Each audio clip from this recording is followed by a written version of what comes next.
तपाईहरु माछा देख्न सक्नुहुनेछ लु हेर्नुस् सरर माछा चाहिँ यो चाहिँ धार्मिक स्थलको माछा भएको कारणले गर्दाखेरि यसलाई मार्नु मिल्दैन। यो माछा चाहिँ हामीले यहाँनेर चाहिँ पोखरीमा यहाँ मन्दिर छ टक्कसँगले यो चाहिँ कहाँ पर्छ भन्नुला ए रमाइलो धार्मिक स्थल एकदमै रमाइलो ठाउँ। यो ठाउँ भिजिट गर्न चाहनुहुन्छ भने यदि तपाईहरु आउँदाखेरि ताप्लेजुङ पाथिभरा मन्दिर जाँदा पनि तपाईहरु यही बाटो हुनबाट जानुपर्ने हुन्छ।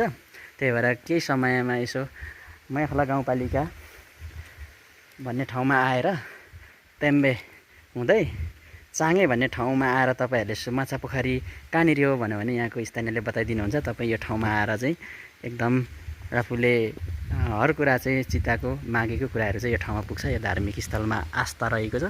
यो चाहिँ एकदम रमाइलो ठाउँ रहेको हुन्छ।